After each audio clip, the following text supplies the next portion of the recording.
warahmatullahi wabarakatuh. Bismillah, alhamdulillah. Salatu wassalamu ala rasulillah wa ala alihi wa sahbihi wa mawalah. Wa la hawla wa la quwwata illa billah. A'udzu billahi minasy syaithanir rajim. Inna anzalnahu fi lailatul qadr. Wa ma adraka ma lailatul qadr. Al-ayah. Amma ba'd hadratal mukarramin wal muhtaramin, para kiai, segenap pengurus Majelis Wakil Cabang Nahdlatul Ulama Kecamatan Pamarican, jajaran mustasyar, alhamdulillah hadir beliau Bapak Kiai Nasuha Masrur As-Siddiqi, mustasyar MWCNU Kecamatan Pamarican,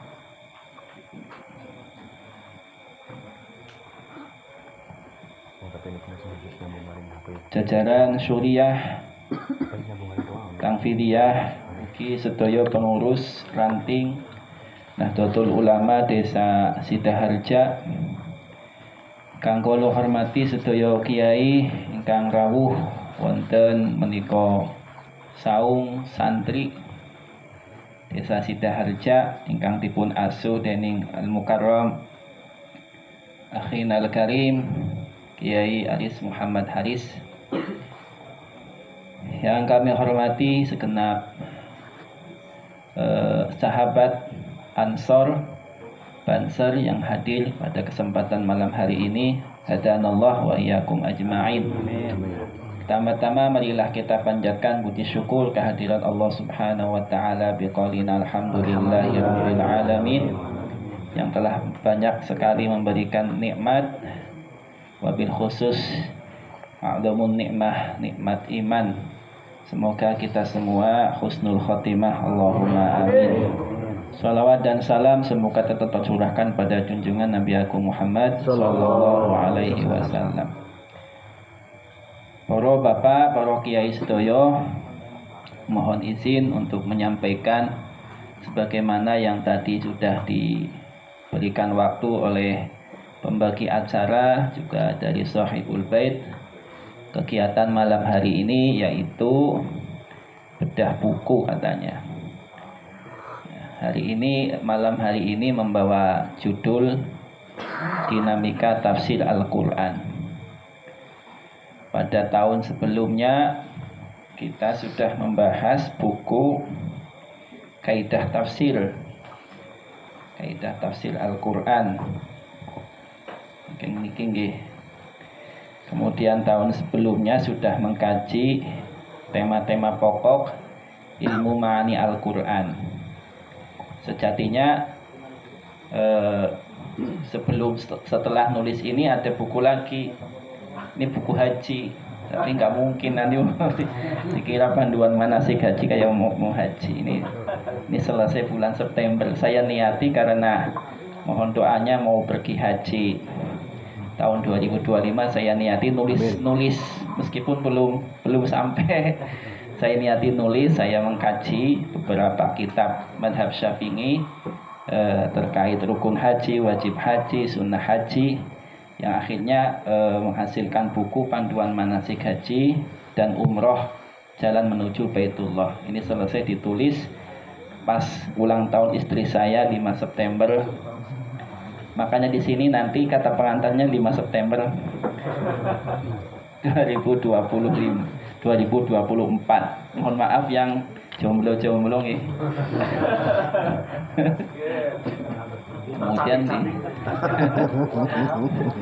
Kemudian di bulan Oktober saya mulai menulis lagi. Di bulan Oktober saya mulai menulis buku ini. Jadi ini ditulis mulai bulan Oktober, November, Desember, Januari. Awal tanggal 1 Ramadan saya masukkan ke penerbit Idea Press Yogyakarta. Alhamdulillah sudah selesai kemarin, 2 hari yang lalu sudah selesai pencetakan. Begitu ceritanya terkait buku Dinamika Tafsir Al-Quran. Semoga tahun ke depan masih diberikan umur, punya cita-cita pengen nulis khasiat Al-Fatihah. Oh. Moga-moga keumuran, Allahumma amin. Amin. Biar lebih landing. Kalau ini memang apa mumet ya. Alhamdulillah. Mengapa sih saya memilih judul Dinamika Tafsir?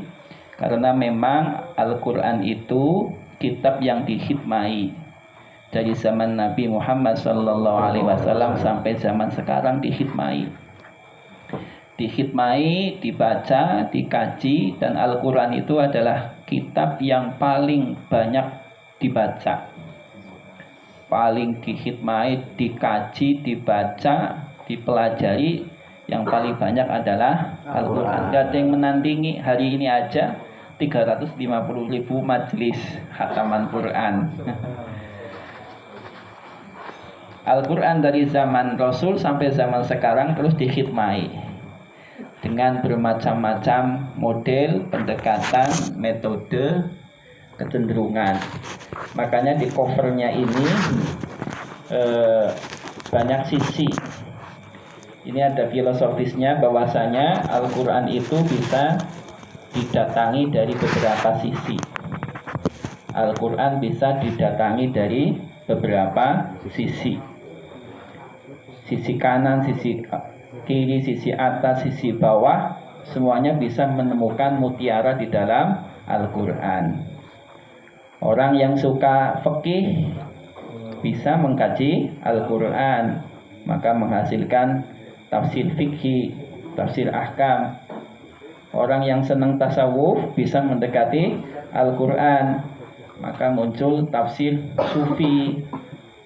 Orang yang senang akidah, maka masuk melalui jalur akidah, muncul tafsir kalami.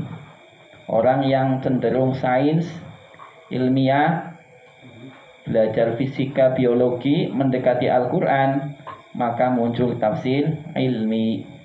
Orang yang senang pendidikan, SPDI, MPDI, mendekati Al-Quran, muncul tafsir tarbawi.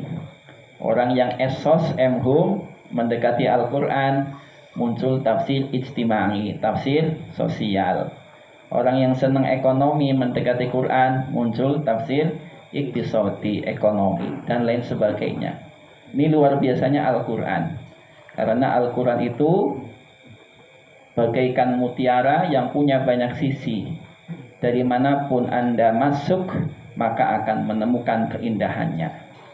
Itu Al-Quran. Dan ini dihikmai dari zaman Rasul Sallallahu Alaihi Wasallam. Al-Quran sampai sekarang nggak ada kitab yang paling banyak dihikmai kecuali Al-Quran. Makanya kalau kita kaji Al-Quran itu nggak bakal selesai.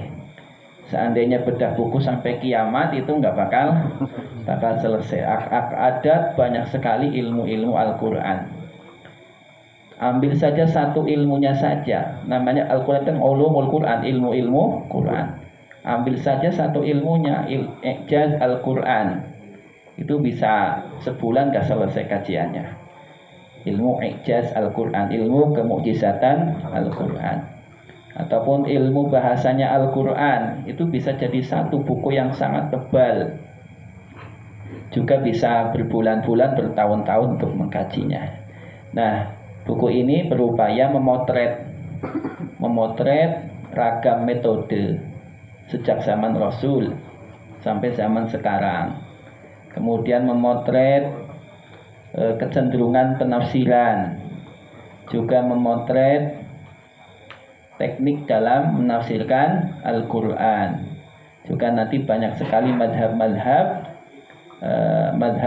akidah yang punya perbedaan dalam menafsirkan Al-Quran. Kesemuanya dalam rangka khidmah terhadap Al-Quran. Semoga kita mendapatkan kebarokahan, Allahumma amin.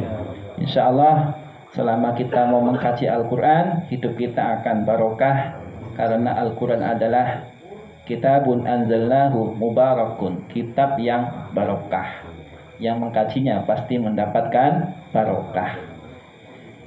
Malam ini sampai kapan Pak Kamil? Sampai sahur apa? Ya.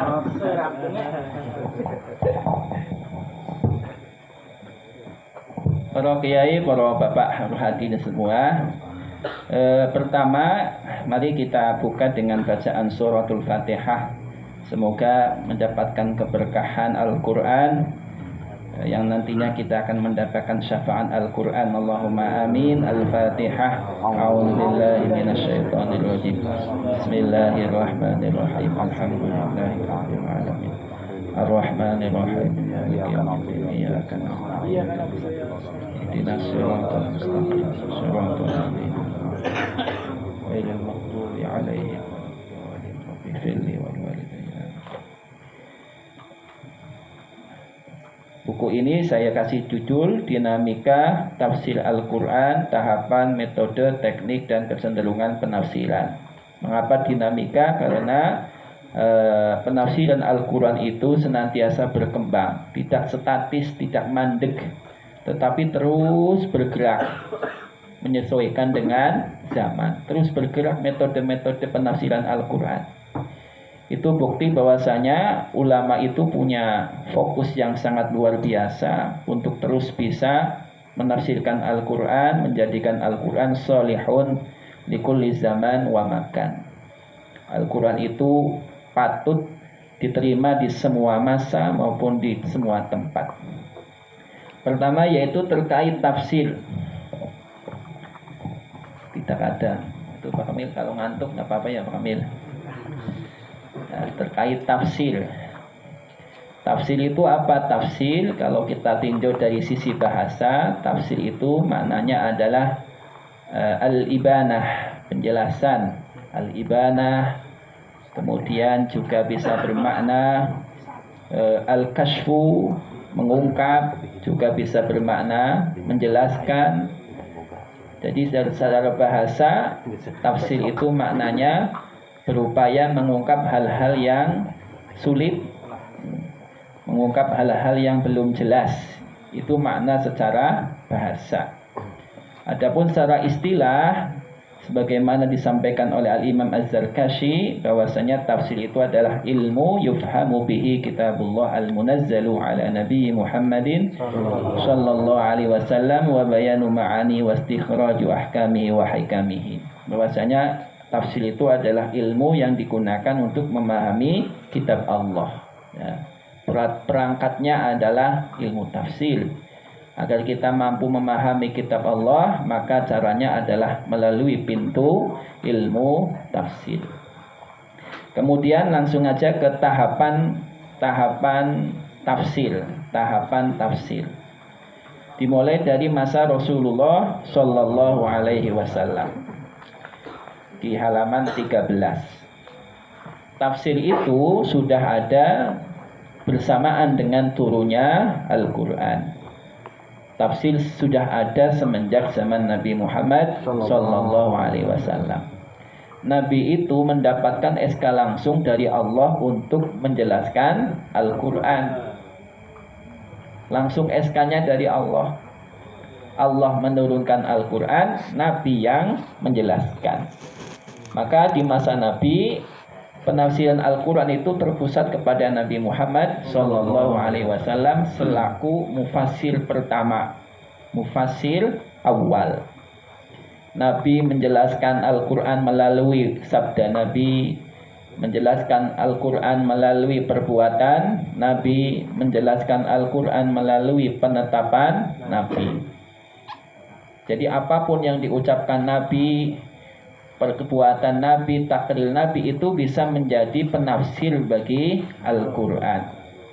Dan itu contohnya nanti sangat banyak. Nah, salah satu dasar bahwasanya Nabi itu memang mufassir awal itu disebutkan dalam surah An-Nahl ayat 44. Wa anzalna ilaikal dzikra litubayyina lin-nasi ma nuzzila ilaihim wa la'allahum yatafakkarun. Jadi Nabi mendapatkan SK langsung dari Allah untuk apa? Litubayyina linnas, menjelaskan Al-Quran kepada manusia. Memang Nabi itu diutus membawa wahyu Al-Quran plus untuk menjelaskan Al-Quran. Lalu muncul pertanyaan, apakah semua ayat Al-Quran dari awal sampai akhir ditafsirkan oleh Nabi? Apakah Nabi menjelaskan Al-Quran dari Fatihah sampai Anas? Dijelaskan semua apa enggak sama Kanjeng Nabi? Enggak. Ulama itu berbeda pendapat terkait kuantitas tafsir Nabi. Apakah Nabi itu menafsirkan ayat Al-Quran dari Fatihah sampai Anas atau hanya sebagian saja? Ini muncul pendapat pertama yang mengatakan bahwasanya Nabi menafsirkan semua ayat Al-Quran dari awal sampai akhir, keseluruhan Al-Quran. Nah, ini dipegang oleh salah satu ulama namanya Ibnu Taimiyah. Kemudian ada juga yang berpendapat bahwasanya Nabi Muhammad SAW tidak menafsirkan Al-Quran secara keseluruhan, hanya sedikit saja. Karena beberapa bukti ternyata memang Rasul tidak menafsirkan keseluruhan ayat. Kalau Rasul menafsirkan semua ayat Al-Quran, lalu nggak akan muncul kitab-kitab tafsir, kan sudah selesai. Wong Rasul sudah nafsiri, kita sudah nggak bisa berbuat apa-apa. Ulama-ulama tinggal mengikuti apa yang ditafsirkan oleh Rasulullah Shallallahu Alaihi Wasallam, dan itu kenyataannya. Maka pendapat yang ambil tengah-tengah menyatakan bahwasanya Nabi itu tidak menafsirkan seluruh ayat Al-Quran, karena memang banyak ayat-ayat Al-Quran yang hanya diketahui maknanya oleh Allah Subhanahu wa Ta'ala. Contohnya ada ayat yas'alunaka 'anis sa'ati ayyana mursaha, tentang hari kiamat. Apakah Nabi ketika menafsirkan ayat itu langsung menyampaikan hari kiamat tanggalnya sekian, tanggal sekian, iya apa enggak? Enggak. Itu tandanya tidak dijelaskan.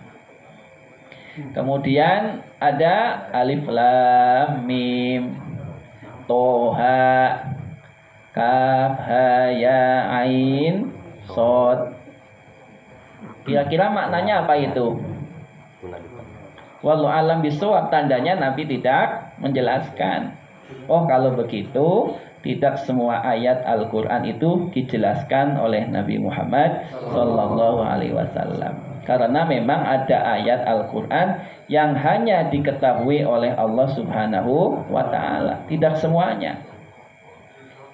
Tidak semua ayat itu dipahami oleh ulama, enggak. Ada ayat yang hanya Allah yang mengetahuinya. Lalu muncul pertanyaan, katanya Quran itu hudal linnas, petunjuk bagi manusia. Lah kok ada ayat Al-Quran yang enggak bisa dipahami? Maksudnya kepriben. Katanya Quran hudal linnas, ya, petunjuk bagi manusia. Lah kok ada ayat Al-Quran yang enggak bisa dipahami? Kira-kira manfaat enggak? Quran untuk petunjuk manusia, tapi ada yang enggak dipahami petunjuknya. Karena ada ayat yang hanya dipahami oleh, yang diketahui oleh Allah. Hikmahnya apa? Hikmahnya bahwasanya akal manusia itu terbatas. Seandainya ada orang, misalkan Pak Roisun itu pelatih silat, ya, pelatih silat, punya murid banyak. Salah satu muridnya ya, misalkan Mas Asep, berlatih jurus. Kira-kira Pak Roisun memberikan semua jurusnya apa enggak? Enggak. Tidak, pasti ada jurus rahasia yang enggak diberikan kepada Mas Asep. Itu nanti bahaya kalau Mas Asep ilmunya semuanya diberikan sama Pak Roisun. Ini bisa dikiaskan ke Al-Quran. Kalau semua ayat Al-Quran itu dipahami oleh manusia, oh, nanti sombong, wah ilmunya sama dengan Gusti Allah. Makanya ayat Al-Quran itu ada yang hanya bisa dipahami, wa ma ya'lamu ta'wilahu illallah. Yang tahu itu hanyalah Allah. Tahu takwilnya hanyalah Allah. Ini menunjukkan bahwasanya Allah itu maha mengetahui segala hal, sedangkan manusia punya keterbatasan. Begitu. Nah, itu salah satu hikmahnya. Dan tidak semua ayat Al-Quran itu bisa dipahami. Ada kategori-kategorinya, sebagaimana disampaikan oleh Ibnu Abbas bahwasanya ada ayat Al-Qur'an yang hanya diketahui wa tafsirun la ya'lamuhu illallah. Ada ayat Al-Qur'an yang hanya diketahui maknanya oleh Allah. Nah, ini pamungkas ya. Senjata pamungkas. Kemudian tingkatan-tingkatan tafsir Nabi. Pertama ada at-tafsir halaman 21, at-tafsir an-nafsil lafdhis sharih. Nah, Nabi itu menjelaskan ayat Al-Qur'an secara eksplisit, secara jelas. Secara jelas. Dalam suatu kesempatan Nabi menjelaskan ayat Al-Qur'an secara jelas. Ada sahabat datang ke Kanjeng Nabi. Nah, datang ke Kanjeng Nabi menanyakan tentang ayat alladzina amanu wa lam yalbisu imanahum bidzulmin. Sebagaimana disampaikan oleh Ibnu Mas'ud, alladzina amanu, orang-orang yang beriman, walam yalbisu, dan tidak mencampurkan imanahum, iman mereka, bidzulmin, dengan kezaliman. Kira-kira ada nggak orang iman yang terbebas dari kezaliman? Nggak ada. Mesti ya semua manusia selain Nabi itu kan nggak maksum, mesti ya dolim. Lalu para sahabat sedih. Orang mukmin mana yang nggak bisa lepas dari dolim?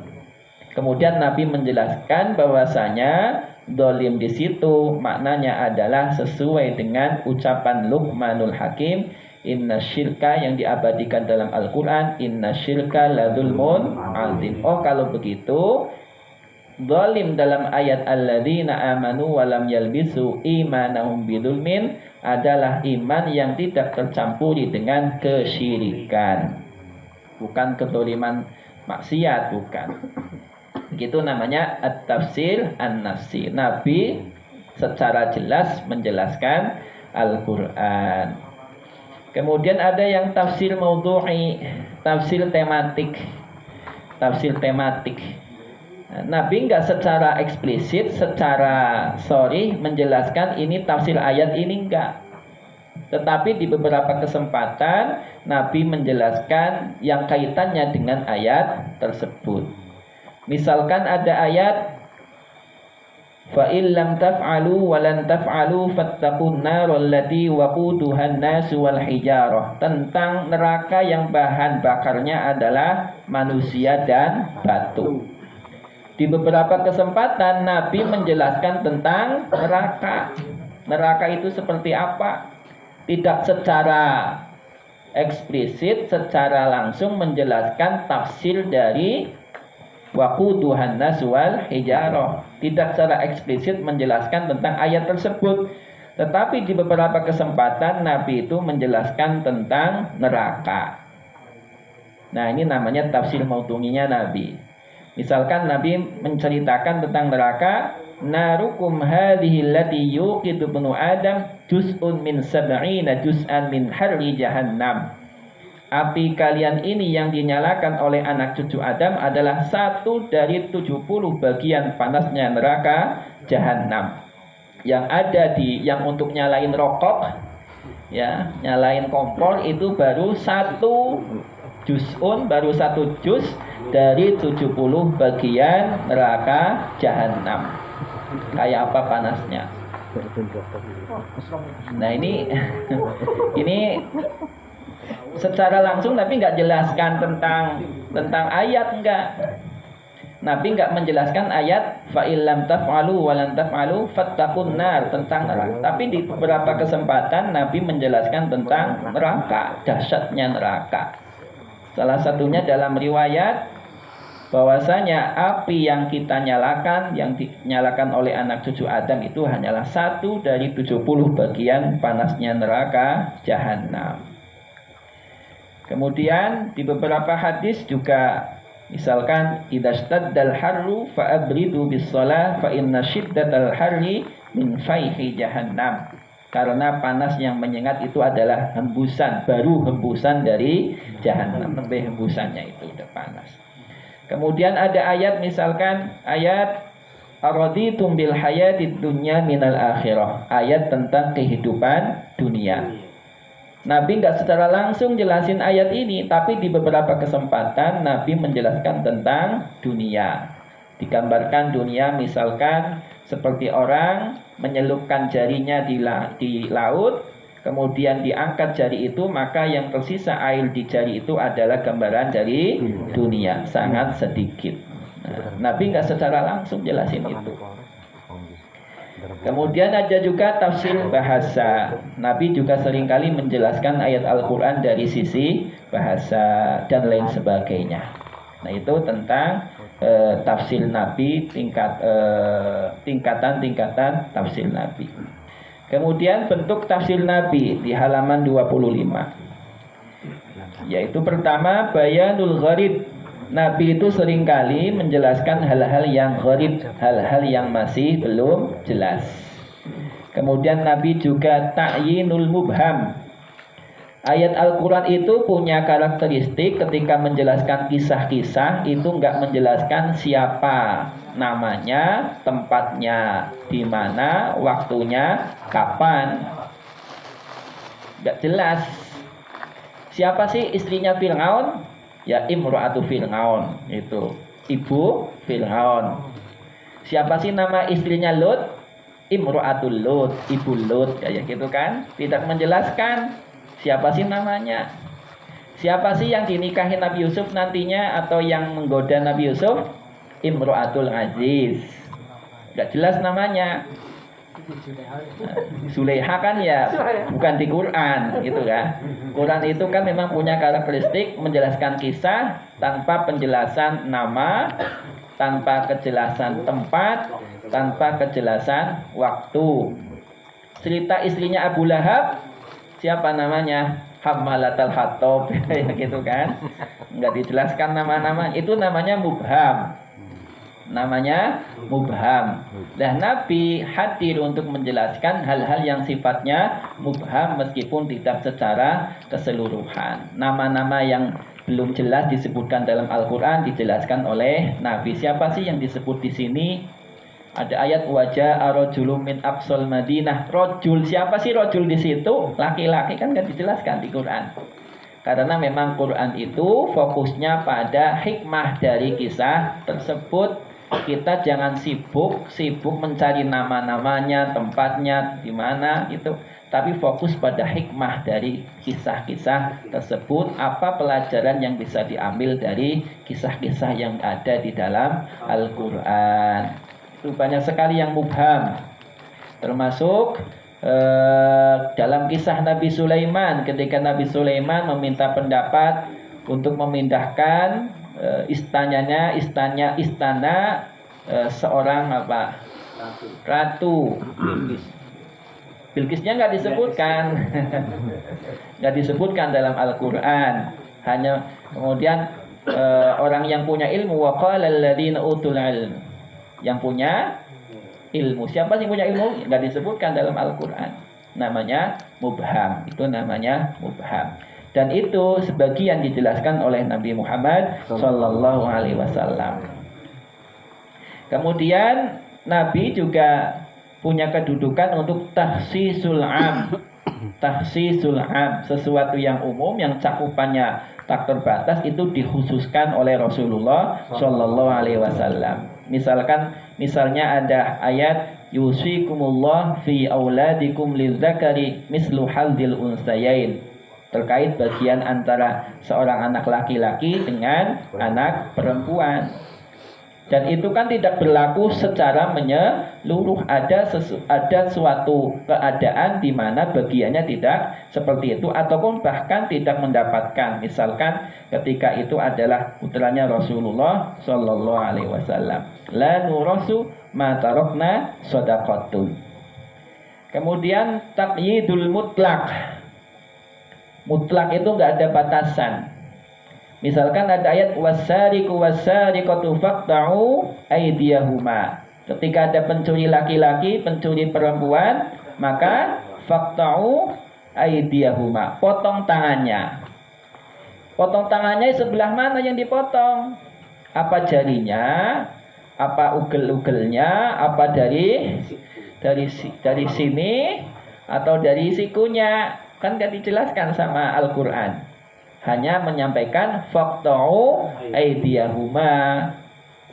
Maka sama Rasulullah sallallahu alaihi wasallam dibatasi, ditakyid, yaitu menjelaskan bahwasanya dengan praktek qata'an nabiyyu sallallahu alaihi wasallam sariqan minal mafsil, memotong tangan seorang pencuri dari pergelangan tangan. Oh, kalau motong berarti dari pergelangan tangan. Ini bagian dari taqyidul mutlak. Yang tadinya belum jelas ini batasannya mana. Motong tangan dari mana? Oh, Nabi menjelaskan. Kemudian bayanul mujmal. Ayat Al-Quran memerintahkan sholat. Wa aqimus sholah. Kerjakanlah sholat. Caranya kepriben. Belajar dalam Al-Quran, belajar tata cara sholat yang nggak bakal bisa. Wa aqimus sholah. Sholatnya apa saja disebutkan nggak dalam Quran? Tidak. Tata cara sholat disebutkan dalam Al-Quran. Berdiri, ruku, i'tidal, sujud, nggak ada. Maka sama Rasulullah sallallahu alaihi wasallam dijelaskan tata cara sholat. Beginilah sholat, sallu kama ra'aitumuni usolli. Di Quran hanya perintah wa'atuz zakah, tunaikan zakat. Nisa ngalim banget, ngalim Quran itu salah satunya didoakan oleh Rasulullah sallallahu alaihi wasallam ketika kecil didoakan, Allahumma faqihhu fiddin wa 'allimhu ta'wil. Ya Allah, faqihhu fiddin, pandaikan Ibnu Abbas dalam hal agama, wa 'allimhu ta'wil, ajarkan dia tafsirnya Al-Qur'an. Makanya Ibnu Abbas pintar sekali menafsirkan Al-Qur'an.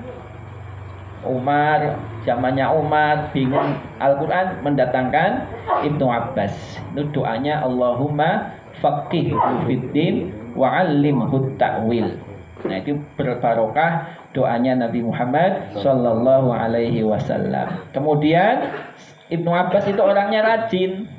Meskipun junior, beliau sering sowan ke sahabat-sahabat senior.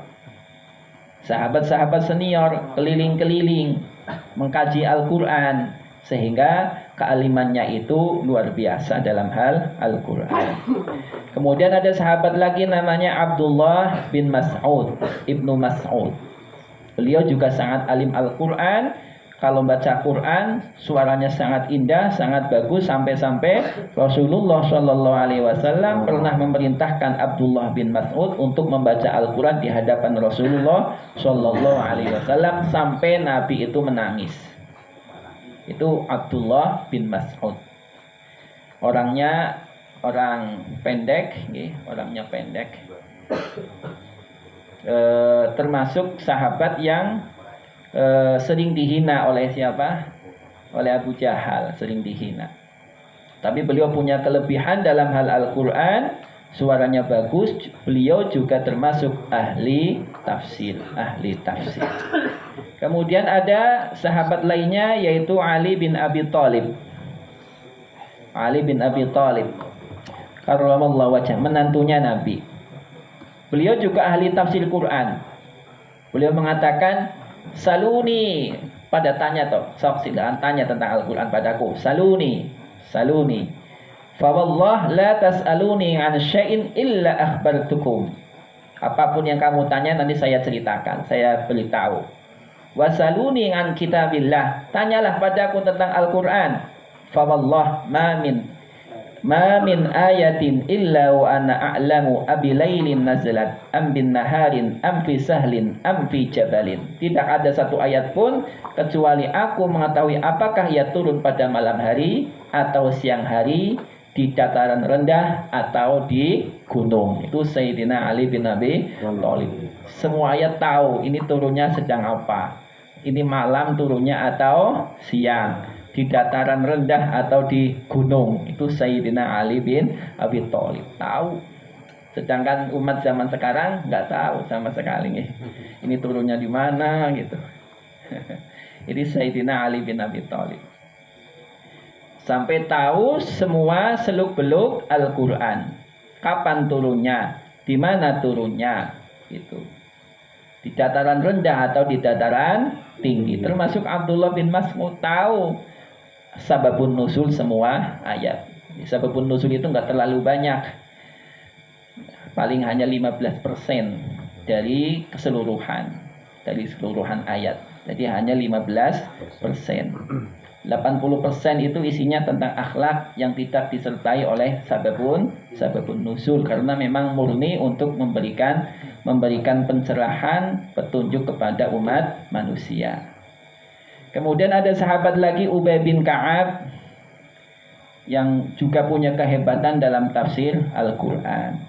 Kemudian setelah masa sahabat berakhir, muncul masa tabi'in. Al-Quran juga terus dikhidmai. Muncul madrasah tafsir tabi'in. Ada madrasah Mekah, ya, di bawah bimbingan Ubay bin Ka'ab.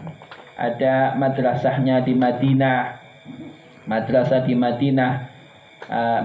di Mekah itu bimbingannya Abdullah bin Abbas. Kemudian ada madrasah tafsir di Madinah, itu adalah bimbingan Ubay bin Ka'ab. Kemudian madrasah tafsir di Irak, itu bimbingannya murid-muridnya Abdullah bin Mas'ud. Itu di masa tabi'in. Bagaimana Al-Quran dikhidmai terus menerus di setiap masa. Cepat mawon nggih. Nah, langsung. Kemudian di halaman 59, metode tafsir. Ada namanya tafsir bil maksur, ada namanya tafsir bil ra'yi. Tafsir bil maksur dan juga tafsir bil ra'yi. Tafsir bil maksur itu berbasis pada riwayat. Tahapan tafsir bil maksur, apa saja tafsir bil maksur? Pertama yaitu tafsir Al-Quran, menafsirkan ayat Al-Quran. Jadi kalau mau mengetahui penjelasan ayat, bisa merujuk ke ayat yang lainnya. Karena Al-Quran itu punya karakter menceritakan dirinya sendiri, menjelaskan dirinya sendiri. Misalkan ada ayat Maliki Yaumiddin. Maliki Yaumiddin, pemilik hari ad-din. Ad-din di situ artinya apa? Ad-din itu artinya apa? Agama. Apa? Kiamat. Kan nggak mungkin diartikan pemilik hari agama. Taunya ad-din di situ pembalasan kiamat dari mana? Di ayat yang lain. Wa ma adraka ma yaumuddin. Summa ma adraka ma yaumuddin. Yauma la tamliku nafsun li nafsin syai'a wal amru yauma idzil lillah. Oh, berarti yaumiddin itu hari pembalasan. Kemudian ada ayat di Fatihah, Shiratal ladzina an'amta 'alaihim. Jalannya orang-orang yang telah Engkau beri nikmat. Siapa mereka? Dijelaskan di ayat yang lain, ma'al ladzina an'amta 'alaihim minan nabiyyin was-siddiqin wasyuhada was-sholihin. Oh, orang yang mendapatkan nikmat Allah itu siapa saja? Para nabi, para siddiqin, para syuhada, para sholihin. Itu ditafsirkan sama Al-Quran. Al-Quran itu punya karakter menceritakan dirinya sendiri, menafsirkan dirinya sendiri. Al-Quran yufassiru ba'duhu ba'don. Ayat yang satu menjelaskan ayat yang lain. Tuh, ma'al minan nabiyyin. Nabi itu siapa? Ada yang menafsirkan Nabi Muhammad sallallahu alaihi wasallam. Wasiddiqin itu siapa? Abu Bakar As-Siddiq. Wasyuhada itu siapa? Syuhada itu Umar, Utsman, Ali, karena ketiganya dibunuh. Itu syahid. As-sholihin siapa? Ini as-sholihin. Itu as-sholihin, orang-orang soleh. Itu orang yang mendapatkan nikmat, dijelaskan di ayat yang lain di dalam Al-Quran. Shiratal ladzina an'amta 'alaihim ghairil maghdubi 'alaihim. Siapa sih yang mendapatkan nikmat? Ma'al ladzina an'amta 'alaihim minan nabiyyin was-siddiqin wasyuhada was-sholihin wa hasuna ulaika rafiqa. Nah, semoga kita bisa bersama dengan beliau-beliau, Allahumma amin. Namanya ma'iyah kebersamaan. Kalau lihat kitabnya Ibnu Qayyim al-Jauziyah di kitab Ar-Ruh, bahwasanya kebersamaan bersama mereka itu nggak nunggu nanti di surga, tapi sudah mulai di alam kubur. Itu sudah bersama di alam kubur. Rohnya sudah bersama di alam kubur. Bersama Nabi, bersama siddiqin, bersama syuhada, bersama solihin. Jadi ma'iyah ini nggak nunggu sampai surga. Di alam barzakh sudah bersama. Sudah ketemu sama Kanjeng Nabi, sudah ketemu sama Abu Bakar, Umar, Utsman, Ali, ketemu sama orang-orang soleh, sahabat-sahabat yang lain. Ruhnya. Allahumma. Pas kangen Kanjeng Nabi meren. Kemudian ada ayat misalkan fatalaqqa Adamu mir rabbih kalimatin fataba alaih. Ada kalimat ketika Nabi Adam alaihissalam memakan pohon larangan, ya. Kemudian Allah mengajarkan Nabi Adam kalimat. Fatalaqqa Adamu mir rabbih kalimat. Kalimatnya apa? Dijelaskan di surah yang lain. Qala rabbana zalamna anfusana wa illam taghfir lana wa tarhamna lanakunanna minal khasirin. Nah, ini namanya tafsir bil maksur. Jenisnya Quran dengan Quran. Ayat yang lain seperti tadi, alladzina amanu wa lam yalbisu imanahum bidzulmin. Dzulm di situ apa sih? Innasyirka ladzulmun azim. Gitu. Kemudian hudal lil muttaqin. Siapa sih orang yang takwa? Alladzina yu'minuna bil ghaibi wa yuqimunas salata wa mimma razaqnahum yunfiqun. Nah, itu namanya Al-Quran menafsirkan Al-Quran ayat yang lainnya. Kemudian tafsir bil maksur jenis yang lainnya yaitu as-sunnah an-nabawiyah, sunnah Nabi. Nabi seringkali menafsirkan Al-Quran. Misalkan ketika menafsirkan ghairil maghdubi alaihim waladdallin. Siapa sih ghairil maghdubi alaihim? Al-maghdubi alaihim yang dimurkai itu siapa? Nabi menjelaskan al-Yahud. Kemudian walad dolin, siapa sih yang tersesat di situ? Nabi menjelaskan Nasoro. Itu salah satu tafsir dari Nabi Muhammad Shallallahu Alaihi Wasallam. Kemudian tafsir bil maksur juga merujuk kepada perkataan sahabat, aqwalus sahabah, dan sebagian ada yang memasukkan tafsirnya para tabi'in.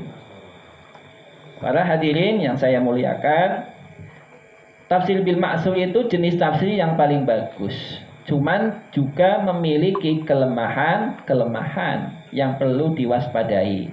Salah satunya yaitu masuknya Israiliyat. Israiliyat itu kisah-kisah asatir qadimah, mitos-mitos kuno, kisah-kisah. Asalnya Israil itu kan Nabi Yakub bin Ishak bin Ibrahim. Yakub. Nama lain Yakub itu Israil. Lan tanal birra hatta tunfiqu mimma tuhibbuna ma tunfiqu min syai'in fa innallaha bi'alim. Kullu ta'ami kana halal li bani Israila illa ma harrama Israilu ala nafsi. Israil di situ Nabi Yakub alaihi salam. Kemudian dinisbatkan kepada Israiliyat Nabi Yakub, berarti Israiliyat adalah kisah-kisah yang bersumber pada Yahudi. Israiliyat. Kemudian diperluas bukan hanya Yahudi tetapi juga nanti masuk Nasrani juga dinamakan Israiliyat. Kemudian kisah-kisah mitos kuno juga dinamakan dengan Israiliyat.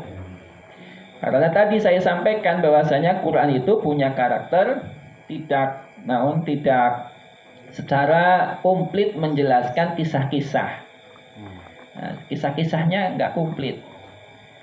Kisah macam-macam ya, karena kisah di Quran itu singkat, padat, jelas. Singkat, padat, jelas, penuh hikmah.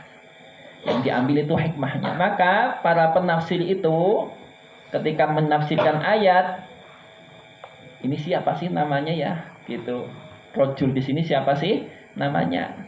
Ini kisahnya seperti apa sih? Nah, kemudian bertanya kepada orang-orang Yahudi yang sudah masuk agama Islam. Mereka ahli Taurat, ada yang ahli Injil. Tanya kepada mereka.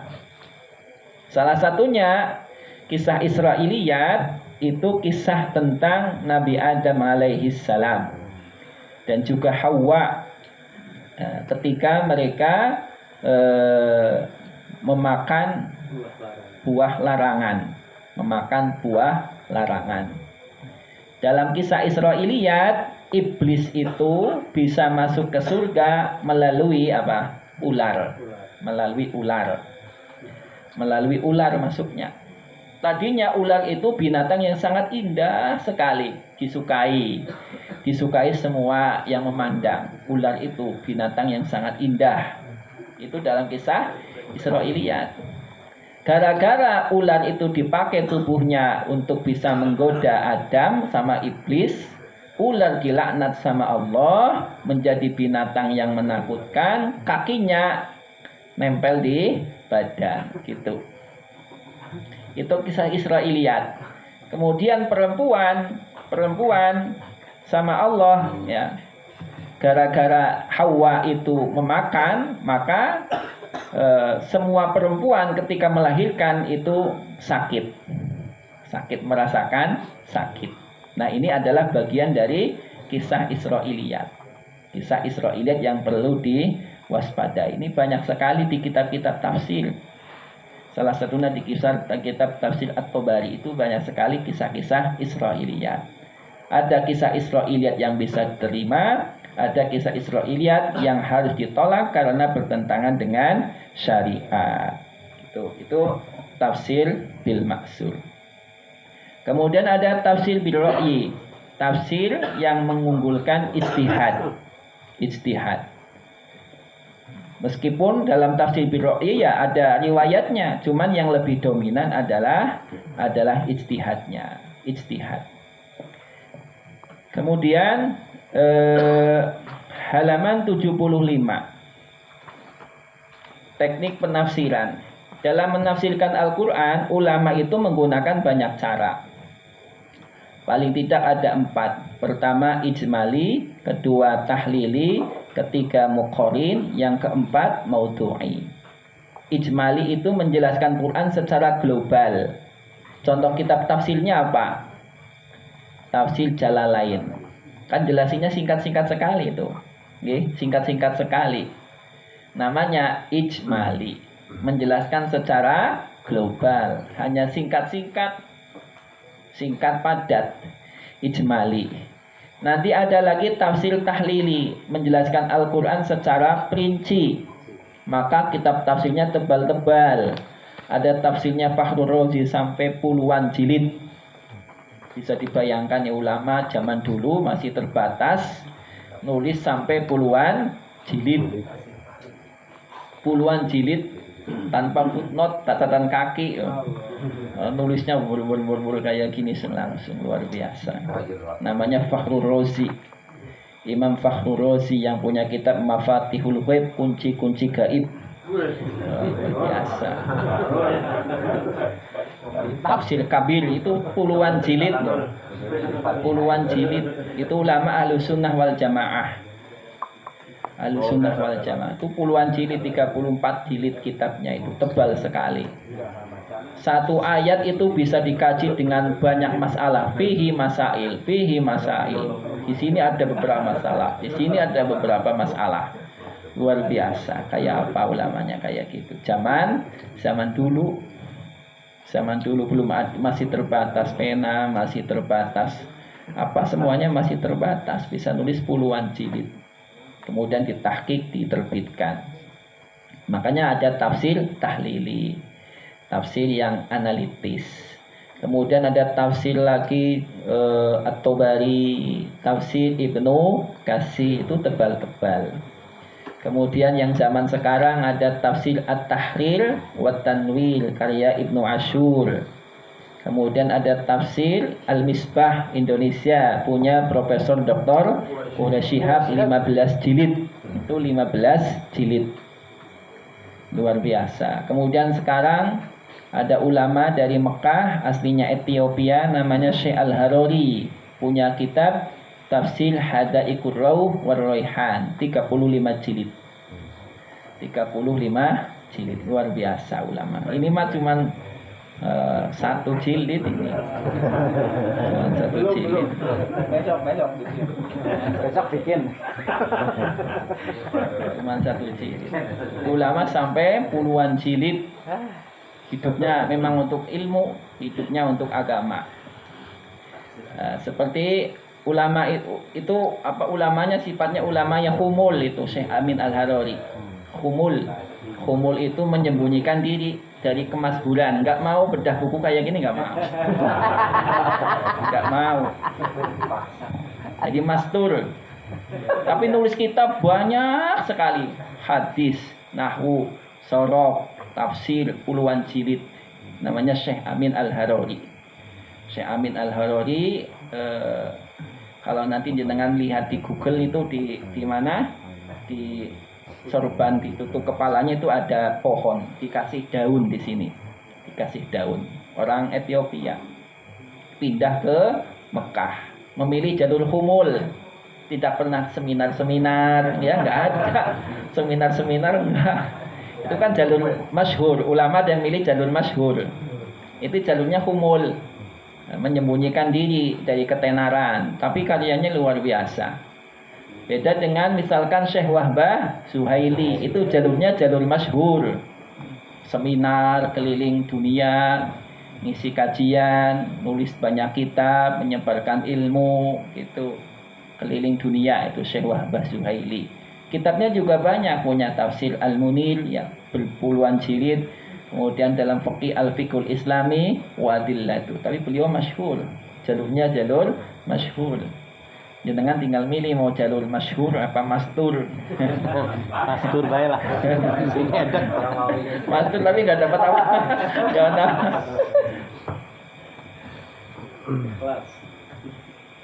Itu jalurnya humul, karena bagi jalur humul itu diibaratkan kalau kita nanam biji di dalam tanah nggak nampak, itu akan lebih punya potensi untuk tumbuh besar.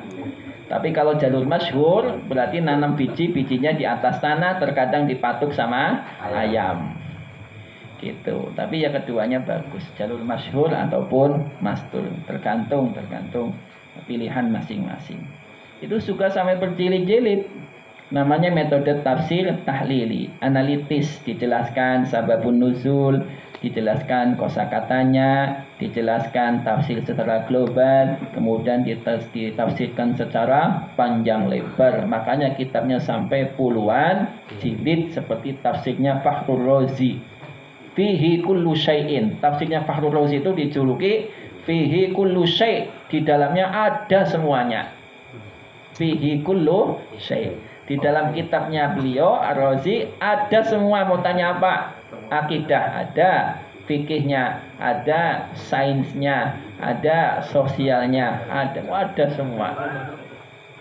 Ada semua.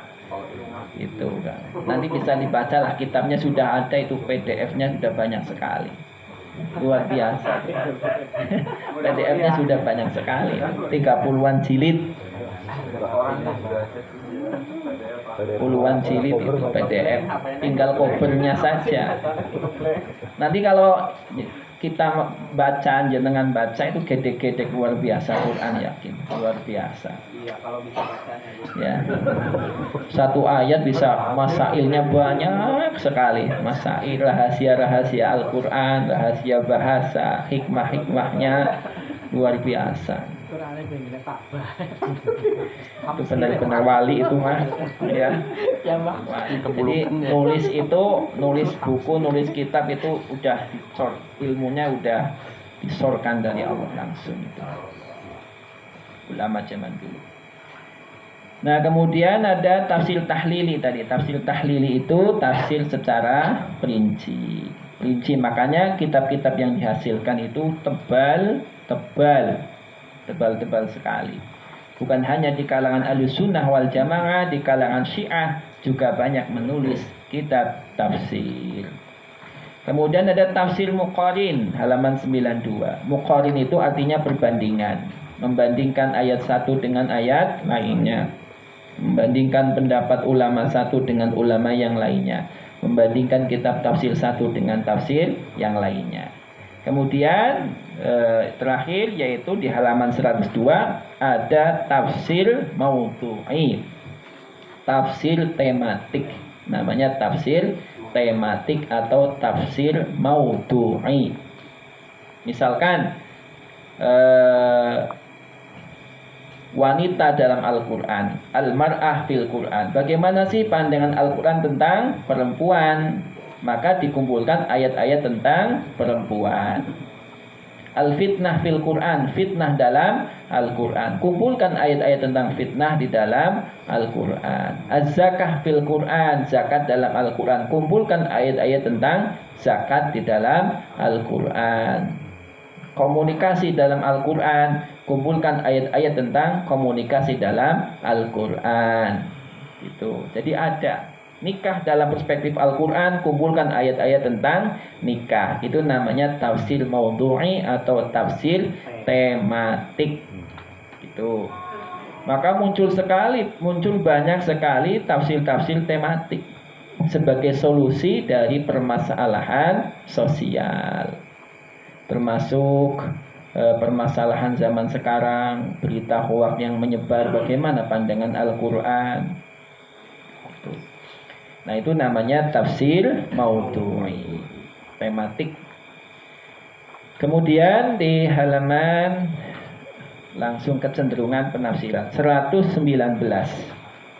halaman 119, kecenderungan penafsiran. Yang tadi saya sampaikan bahwasanya ulama itu mendekati Al-Quran melalui jalannya masing-masing. Karena ayat Al-Quran itu beragam. Ada ayat tentang akidah, ada ayat tentang hukum, ada ayat tentang akhlak, ada ayat yang mengisyaratkan sains. Maka ulama-ulama mendekati ayat Al-Quran sesuai dengan keahliannya masing-masing. Yang ahli akidah pasti mendekati Quran ayat-ayat yang akidah. Maka muncul tafsir namanya tafsir kalami, tafsir berbasis kalam. Tafsir berbasis kalam, ilmu kalam. Maka muncul mazhab tafsir kalami, tafsirnya ahlu sunnah wal jamaah. Nanti salah satu tokohnya itu yaitu Fakhrur Razi, punya kitab Tafsir Al-Kabir atau nama lainnya Mafatihul Ghaib, kunci-kunci gaib. Itu tafsir Ahlussunnah wal Jamaah. Di tafsir beliau banyak sekali membela ajaran-ajaran Ahlussunnah wal Jamaah. Sangat kental di tafsir Ar-Razi karena beliau termasuk ulama pembela Ahlussunnah wal Jamaah. Tafsirannya banyak sekali. Misalnya contohnya penafsiran beliau tentang af'alul ibad, tentang perbuatan hamba. Dalam pandangan Ahlussunnah wal Jamaah, pandangan Ahlussunnah wal Jamaah Al-Asy'ari bahwasanya perbuatan hamba itu diciptakan oleh Allah. Okay. Af'alul ibad makhluqatun lillah. Jadi ciptaannya Allah. Maka ketika menafsirkan ayat-ayat Al-Quran, misalkan ada ayat wallahu khalaqakum wa ma ta'malun, padahal Allah lah yang menciptakan kamu dan apa yang kamu perbuat, maka dalam penjelasannya salah satunya yang menyampaikan bahwasanya anna fi'lal 'abdi makhluqun lillah, ya, bahwasanya perbuatan hamba adalah ciptaan bagi Allah, ciptaannya Allah. Dan itu dalam penafsirannya banyak sekali. Nanti kalau lihat tafsirannya Mu'tazilah yang nggak kayak gitu, nanti ditafsirkan lainnya. Itu namanya kalam. Misalkan Ahlussunnah wal Jamaah punya pandangan nanti di akhirat bisa melihat Allah. Dalilnya mana? Wujuhu yawma idzin nadirah ila rabbiha nadirah. Dalam Ahlussunnah wal Jamaah itu kan nadirah, melihat. Tapi bagi pandangan Mu'tazilah kan mengatakan Allah itu nggak bisa dilihat. Dalilnya apa? La tudrikuhul absar wa huwa yudrikul absar wa huwal latiful khabir. Kemudian ketika menafsirkan ila rabbiha nadhiroh, nadhiroh itu bukan diartikan memandang, melihat, tetapi menunggu turunnya rahmatnya Allah, berharap. Itu kan dalam kalam kayak gitu. Satu ayat bisa ditarik ke sana ke sini. Satu ayat ditarik ke sana ke sini. Dalam Ahlussunnah wal Jamaah, nadhiroh di situ artinya ya memandang. Tapi kan Mu'tazilah nggak mau atau itu diartikan memandang. Nanti bertentangan dengan pandangan Mu'tazilah. Ditarik maknanya bukan memandang. Berharap rahmatnya Allah. Menunggu rahmatnya Allah. Nah ini tafsir Ahlussunnah wal Jamaah. Kemudian ada lagi tafsir Syiah. Tafsir Syiah. Syiah juga punya pandangan, punya tafsir yang begitu banyak. Syiah itu. Syiah itu banyak sekali sekte-sektenya, ada Syiah Zaidiyah, ada Syiah Isna Asyariyah, sekte-sekte di dalam Syiah. Yang terkenal tafsirnya yaitu punya At-Tabarsi, punya kitab tafsir namanya Majma'ul Bayan. Majma'ul Bayan. Maka ketika menafsirkan ayat-ayat Al-Quran juga sangat erat dengan pandangan-pandangan Syiah. Salah satunya ketika menafsirkan ayat di halaman 149, innama yuridullahu liyudhiba ankum rijsa ahlal bait wa yutahhirakum tathhira. Nah, ahlal bait di sini siapa? Dalam pandangan Syiah ahlal bait itu ya Nabi, Ali, Fatimah, Hasan, Husain. Mereka maksum. Sama, enggak punya dosa, terbebas dari segala dosa sebagaimana para nabi. Ali maksum, Fatimah maksum, Hasan maksum, Husain maksum, tidak punya dosa. Maka ketika menafsirkan ayat-ayat itu ya diupayakan ditarik ke sana agar seolah-olah Al-Quran itu mengiyakan kalau imam-imam mereka itu maksum. Ini namanya tafsir Syiah. Kemudian ada lagi tafsir Khawarij. Tafsir Khawarij. Ya.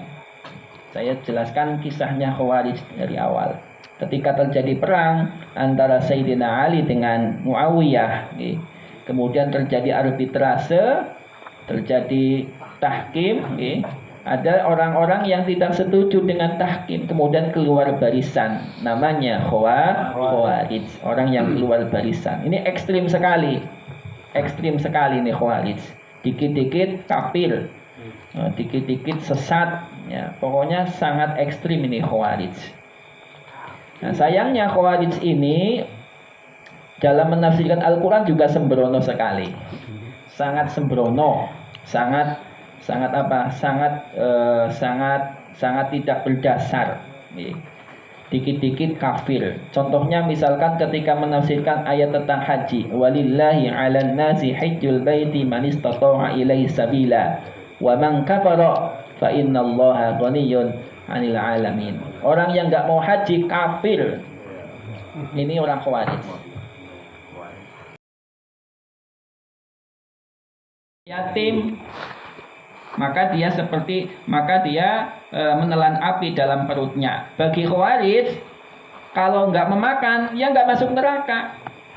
Yang haram itu kan hanya makan. Oh, berarti boleh membunuh anak yatim. Kalau membunuh enggak masuk neraka. Yang masuk neraka itu kan kalau memakan harta anak yatim. Itu kan lucunya Khawarij. Gitu. Jadi yang masuk neraka itu yang makan harta anak yatim. Kalau membunuh nggak apa-apa. Diambil untuk beli mobil nggak apa-apa. Nggak masuk neraka masuk. Yang masuk neraka itu kan yang makan. Nah ini kan pokoknya kacau balau tafsirannya ini. Kacau balau. Kemudian ada ayat wasariqu wasariqatu faqta'u aydiyahuma. Pokoknya mencuri mau sedikit mau banyak potong tangannya langsung. Ini orang Khawarij. Sembarangan. Kalau bagi kita kan ada ukurannya. Bagaimana barangnya, posisi barang, ukurannya berapa dan lain sebagainya. Nah ini sangat ekstrim dalam menafsirkan ayat-ayat Al-Quran. Ini Khawarij. Orang-orang yang letterlek, Maka sekarang orang-orang yang suka ngebom itu ya gara-gara membaca Al-Quran secara serampangan. Ada ayat misalkan waqatilul musyrikina kafah, bunuhlah semua orang musyrik semuanya. Wah, akhirnya dibom semuanya. Tidak memandang. Ada ayat waqtuluhum haitsu saqiftumuhum. Pokoknya ini bunuh semua yang kamu ketemui, bunuh orang-orang kafir, kan kayak gitu. Nah, itu Khawarij, bahaya karena memahami ayat secara kaku, tidak memandang sebab turunnya ayat. Ini dalam kondisi apa yang dibunuh, dalam kondisi apa, bagaimana konteksnya, bagaimana sababun nuzulnya gitu. Makanya orang Khawarij itu sangat kaku dalam memahami Al-Quran. Yang luas itu ya Ahlussunnah wal Jamaah. Makanya tafsir Khawarij itu tidak banyak, produknya sangat sedikit. Berbeda dengan Ahlussunnah wal Jamaah, produk tafsirnya itu sangat banyak. Sangat banyak itu di Ahlussunnah wal Jamaah.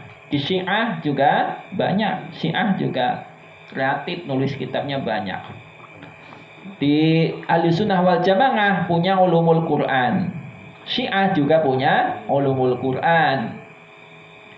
Di Ahlussunnah wal Jamaah ada kitab At-Tafsir wal Mufassirun. Di Syiah nulis lagi At-Tafsir wal Mufassirun fi Saubihi al-Qasid. Itu pokoknya saling bantah-bantah, saingan pokoknya lah. Ulama Ahlussunnah wal Jamaah nulis tafsir ini dibalas lagi dengan kitab tafsir, itu balas-balasan. Ulumul Qur'annya pun seperti itu. Dalam ulumul Qur'an sudah saling berlomba-lomba. Kalau tahu dunianya tafsir kayak gitu, luar biasa. Kemudian produk tafsir Khawarij itu sangat sedikit. Mengapa sangat sedikit? Karena orang Khawarij itu senang perang, senang buhot, senang membelot. Ada pemimpin yang nggak setujui, demo, perang, berontak. Jadi nggak sempat nulis kitab, sibuknya perang. Pemimpinnya nggak cocok, demo nggak turun, perang, dibunuh, serang, kayak gitu. Makanya nggak sempat nulis kitab, hanya sedikit, hanya sangat sedikit itu karena senang perang, senang membelot, senang memberontak, senang mengkafirkan. Nah, akhirnya karya-karyanya sedikit, fikihnya nggak nulis, tafsirnya nggak nulis, nggak kober, senangnya perang. Itu Khawarij. Imbasnya sibuk perang, kemudian sikap keagamaan yang sangat kaku, kemudian mereka lebih senang tinggal di pegunungan, menyepi, hidupnya berpindah-pindah, sehingga karya-karya tafsirnya itu sangat sedikit. Kemudian tafsir Mu'tazilah ini juga tidak kalah penting. Tafsir Mu'tazilah yang sangat mengunggulkan akal pikiran. Mu'tazilah.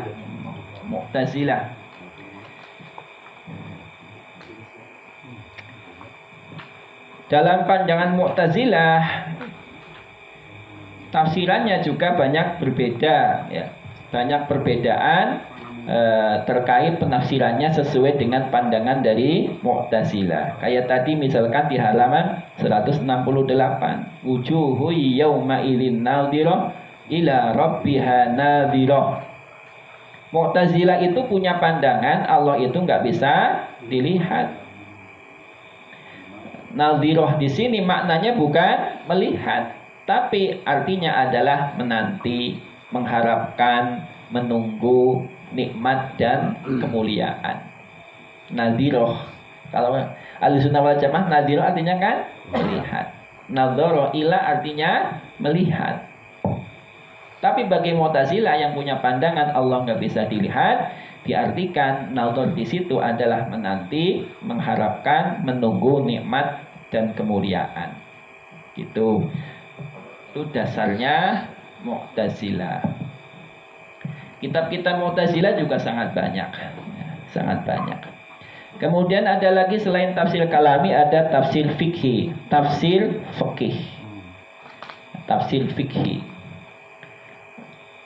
Tafsir fikih berarti kajiannya adalah tentang hukum-hukum syar'iyyah, tentang at-tafsir alladhi yu'na fi bi dirasati ayatil ahkam, ayat-ayat ahkam. Ayat-ayat hukum dalam Al-Quran jumlahnya berapa? Ulama itu berbeda pendapat. Jumlah ayat hukum di dalam Al-Quran itu berapa? Jumlahnya ulama itu berbeda pendapat. Antara satu ulama dengan ulama yang lain itu berbeda-beda jumlah ayat-ayat hukum di dalam Al-Quran. Jadi ada perbedaan dalam menghitung jumlah ayat-ayat hukum. Terkadang ulama memasukkan suatu ayat masuk ke ayat hukum, ulama yang lain tidak memasukkan sebagai ayat hukum. Gitu. Salah satunya ada ulama yang menjadikan kisah itu sebagai ayat hukum. Ayat-ayat hukum, kisah-kisah dalam Al-Quran itu bisa dijadikan ayat hukum. Misalnya tentang Inna Safa wal Marwata min sya'airillah faman hajjal baita aw i'tamara fala junaha ali ayyat tawafa bihima wa man tatawwa khairan fa innallaha syakirun alim. Itu tentang Safa dan Marwah. Dulunya di Safa Marwah itu banyak sekali berhala. Akhirnya sahabat nggak mau pada sa'i karena takut dianggap nyembah berhala. Maka muncul hukum bahwasanya jangan meninggalkan kebaikan, jangan meninggalkan suatu perintah gara-gara di situ terdapat kemaksiatan. Kemudian ada ayat tentang Nabi Khidir yang membolongi kapal. Tujuannya apa sih kapal itu dibolongin? Biar tidak diambil sama raja yang dolim. Raja yang dolim itu ngambil perahu yang masih bagus. Sedangkan kalau dibolongin nanti aman, nggak diambil. Berarti menyelamatkan seluruh kapal itu lebih baik daripada sekedar hanya membolongi. Daripada nanti kapalnya diambil semua. Itu hampir sama seperti orang diamputasi. Diamputasi. Kalau nggak dipotong nanti seluruh badan modar ya, maka dipotong. Itu seperti perahu tadi. Perahu itu dibolongi hanya sebagian yang dirusak agar menyelamatkan keseluruhan perahunya. Kalau nggak dibolongin nanti diambil sama pemimpin yang zalim, maka dibolongin. Nah itu dijadikan hukum dalam fikih. Termasuk perempuan berinteraksi dengan laki-laki boleh apa enggak? Dasarnya di kisahnya Nabi Musa alaihissalam ketika bersama dengan anaknya Nabi Syuaib. Itu bersama laki-laki sama perempuan. Oh kalau begitu interaksi laki-laki sama perempuan itu boleh selama masih menjaga kesopanan.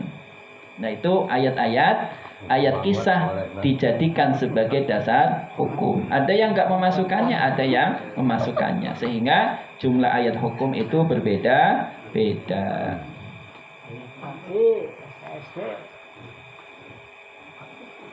Nah, karya-karya tafsir dalam fikih itu juga berdasarkan pada madhabnya masing-masing. Dalam madhab Hanafi ada tafsirnya sendiri. Dalam madhab Maliki juga punya mufasilnya sendiri. Dalam madhabnya Maliki juga punya penafsir sendiri. Madhab Syafi'i juga punya. Madhab Hambali juga punya. Masing-masing madhab punya mufasil handal sendiri-sendiri. Nah, nanti bisa berbeda dalam penafsiran. Nah, berbeda dalam penafsiran. Ayatnya sama, menafsirkannya berbeda. Ayatnya sama, tapi nafsirkannya berbeda. Misalkan ayat di halaman 181, Ya ayyuhalladzina amanu idza qumtum ila sholati faghsilu wujuhakum wa aydiyakum ilal marafiqi wamsahu bi ru'usikum wa arjulakum ilal ka'bain. Tentang wudu. Kalau kita lihat perbedaan madhabnya, ada ayat wamsahu bi ru'usikum. Wamsahu bi ru'usikum. Nah, bi ru'usikum artinya bi itu apa di situ? Nah, kayak itu berbeda. Ada yang mengatakan bi-nya itu maknanya sebagian, ada yang memaknanya keseluruhan. Ayatnya pada. tapi mentafsirkannya berbeda-beda, sehingga muncul pandangan dalam madhab fikih, ada yang harus mengusap keseluruhan kepala, ada yang hanya boleh sebagian. Ayatnya sama, wamsahu biru'usikum, ayatnya pada, pemahamannya berbeda. Itu dalam tafsir fikih. Kemudian ada tafsir sufi, halaman 183. Ada tafsir sufi. Tafsir sufi. Ayat Al-Quran itu mencakup makna zahir dan makna batin. Makna zahir dan juga makna batin. Terkadang ada orang yang hanya mampu menangkap zahirnya saja, batinnya tidak mampu menangkap. Padahal Al-Quran itu likulli ayatin zahirun wa batinun. Setiap ayat itu punya zahir dan punya batin. Setiap ayat Al-Quran ada sisi lahiriah, ada sisi batiniah. Tidak semua orang bisa mengakses makna batin dari ayat Al-Quran. Nah, tafsir sufi itu berupaya mengorek, mengungkap makna batin dari ayat Al-Quran. Itu tafsir sufi. Misalnya ada ayat idza jaa nasrullahi wal fath, tentang kemenangan. Sebagian sahabat dengan turunnya ayat apabila telah datang pertolongan pada gembira, senang sekali. Senang sekali.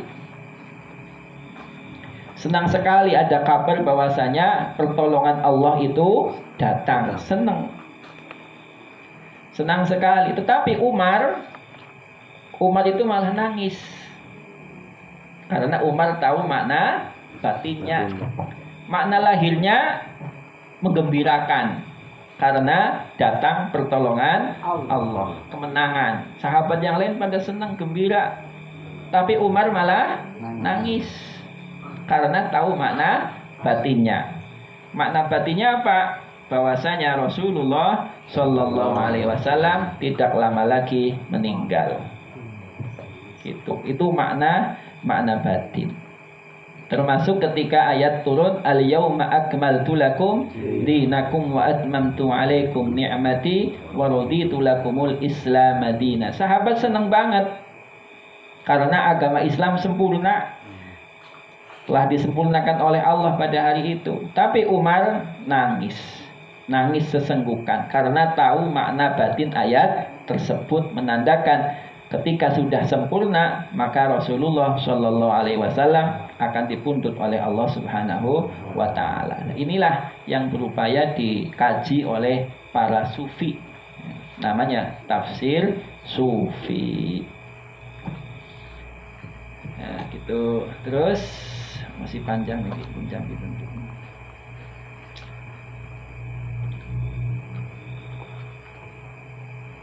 Kemudian contoh yang lain, misalkan tafsir sufi di halaman 194. Wa fadainahu bidzibhin 'azim, terkait kisah penyembelihan putranya Nabi Ibrahim alaihissalam. Kemudian kita lihat di tafsirnya, nih tafsir sufinya. Misalkan nih tafsir dari atas dulu tentang anak sapi. Wattakhadha qaumu Musa min ba'di min hulin ijlan jazadallahu khuwar. Kaum Musa setelah kepergian Musa ke Gunung Sinai membuat sembahan berupa patung anak sapi yang bertubuh dan dapat melemuh bersuara. Kemudian ia berkata, ini di tafsirnya At-Tustari, anak sapi bagi setiap orang adalah apapun yang ia utamakan dan jauhkan dari Allah, baik itu keluarga atau anak-anak. Dan seseorang tidak akan terlepas dari itu kecuali setelah menghabiskan seluruh keinginannya dari sebab-sebab tersebut. Sebagaimana para penyembah anak sapi tidak terbebas dari penyembahan mereka kecuali setelah membunuh jiwa-jiwa mereka. Ini tafsir sufinya. Kemudian wafadainahu bidzibhin 'azim, Tafsirnya bagaimana? Ibrahim alaihissalam lamma ahabba waladahu bitab'il basyariyah. Ibrahim ketika mencintai anaknya karena fitrah kemanusiaan, tadarakahu minallah fadluhu wa ismatu hatta amarahu bidabhihi. Ketika Nabi Ibrahim mencintai anaknya karena fitrah kemanusiaan, maka Allah memerintahkan untuk menyembelihnya. Idlam yakunil murad minhu tahsilu dabhi. Sesungguhnya yang dimaksud bukanlah untuk memperoleh sembelihan itu, wa innama kanal maksud takhlisu sirri min hubbi ghairihi bi ablahil asbab. Tetapi tujuannya adalah untuk membersihkan hati dari cinta kepada selainnya dengan cara yang paling mendalam. Falamma khalasa sirru lahu wa raja'an 'adati tab'i fadahu bi dhibhin 'azim. Ketika hatinya benar-benar bersih dan ia kembali dari kebiasaan fitrah, maka Allah menebusnya dengan sembelihan yang besar. Jadi ketika mencintai anaknya dengan tab'il basyariyah, mencintai ya, dianggap mencintai terlalu besar karena putra pertama sudah lama-lama dinanti, maka Allah mengujinya untuk memerintahkannya menyembelih. Nah, ini namanya tafsir sufi. Kemudian halaman 197.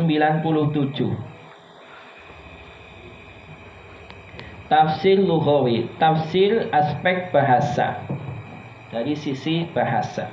Jadi berupaya mengkaji Al-Qur'an, mendekati Al-Qur'an dari sisi bahasa. Maka muncul tafsir lughawi.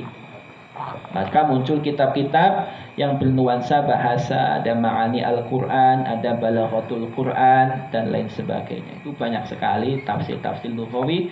Di sini juga saya sampaikan beberapa contoh dari tafsir lughawi. Kemudian langsung saja yang terakhir di tafsir ilmi, tafsir ilmi. Tafsir ilmi, tafsir berbasis sains. Di halaman 234, ini tafsir sains, tafsir ilmi. Nah, ayat Al-Quran itu banyak mengisyaratkan tentang penemuan-penemuan ilmiah. Banyak sekali ayat-ayatnya. Sehingga para ulama-ulama yang punya basic tersebut berupaya menggali Al-Quran dari sisi ilmiahnya. Salah satu contohnya yaitu ulama yang sangat gemar menafsirkan ayat Al-Quran dengan tafsir ilmi, yaitu Tantawi Jauhari. Punya kitab namanya Al-Jawahir. Kitab Jawahir itu isinya tafsir sains. Tafsir-tafsir sains. Ayat Al-Quran didekati dengan pendekatan sains. Contohnya juga sangat banyak. Ketika beliau menafsirkan ayat misalkan waqalu li juludihim bima syahidtum alaina. Tentang persaksian jari-jari, persaksian tangan, kaki, beliau mengaitkannya dengan sidik jari. Kemudian contoh-contoh yang lain misalkan tentang sains, tentang reproduksi manusia. Dimulai dari min sulalatin min tin, kemudian menjadi nutfah, kemudian menjadi alaqah, kemudian menjadi mudghah. Itu dikaji dalam sains. Di zaman Nabi itu belum ada ilmu-ilmu kebidanan, belum ada, tapi Al-Quran sudah menjelaskannya. Kemudian ada tentang syamsiyah sama qamariyah. Misalkan ada ayat walabisu fi kahfihim salasamiatin sinina wasdadu tis'a. Walabisu ashabul kahfi itu tinggal di dalam gua, walabisu fi kahfihim salasamiatin 300 tahun. Wasdadu ditambahi tis'a 9 tahun. Jadi 309 tahun. Kenapa sih menggunakan redaksi wasdadu tis'a? Karena kalau lihat tafsirnya untuk menunjukkan perbedaan antara hitungan syamsiyah sama qamariyah. 300 tahun itu versi syamsiyah, qamariyah 309 tahun. Karena apa? Karena setiap tahun antara syamsiyah dengan qamariyah itu selisihnya 11 hari. 11 hari kali 300 tahun itu hasilnya berapa? 9 tahun. Maka Qamariyah itu 309 tahun, Syamsiahnya 300 tahun. Itu di Al-Quran yang jauh sebelum adanya teori-teori seperti itu sudah menjelaskan, mengisyaratkan. Contoh lagi tentang misalkan Big Bang, awalam yaral ladzina kafaru annas samawati wal arda kanata ratqan fafataqnahuma wa ja'alna minal ma'i kulla syai'in hayy afala yu'minun, tentang teori Big Bang dan lain sebagainya. Kemudian antara dua lautan yang terpisah, marajal bahraini yaltaqiyan bainahuma barzakhul la yabghiyan. Nah, itu ternyata ditemukan ada pemisahnya antara, kan sering lihat nih di YouTube kan ada di sini ada dua laut bisa terpisah ini. Nah, itu dari ayat marajal bahraini yaltaqiyan bainahuma barzakhul la yabghiyan. Ada yang terpisah. Kemudian tentang Fir'aun, sampai sekarang jasadnya utuh, bukan karena solehnya, karena itu untuk menjadi ibrah. Di Quran juga sudah disampaikan kan, fal yauma nunajjika bi badanika litakuna liman khalfaka ayah, agar menjadi ayat. Sampai sekarang masih utuh. Nah, dijelaskan di Quran, fal yauma nunajjika bi badanika, diselamatkan badannya. Sampai sekarang kita masih bisa menziarahi Fir'aun. Tapi bayar itu di Mesir nanti ziarah Fir'aun. Bayarnya larang, bisa melihat wajahnya Fir'aun kayak apa. Itu masih utuh dari zaman Nabi Musa alaihissalam. Sudah berapa ribu tahun itu. Ribuan tahun masih utuh. Dan itu dijelaskan di dalam Al-Quran. Banyak sekali isyarat-isyarat ilmiah dalam Al-Quran. Padahal itu Quran itu turun 1500 tahun yang lalu. Itulah bukti kemukjizatan Al-Quran dari segi ijazul ilmi. Kemukjizatan Al-Quran yang tidak mampu ditandingi oleh siapapun. Gak ada yang mampu menandingi Al-Quran sampai zaman sekarang.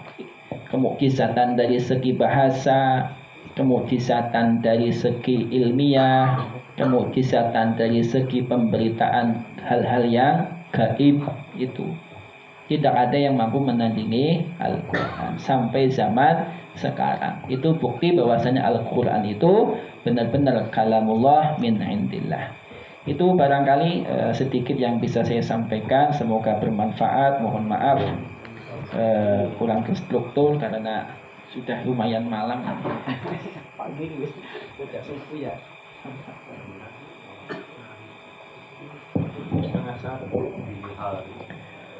Ya, alhamdulillah,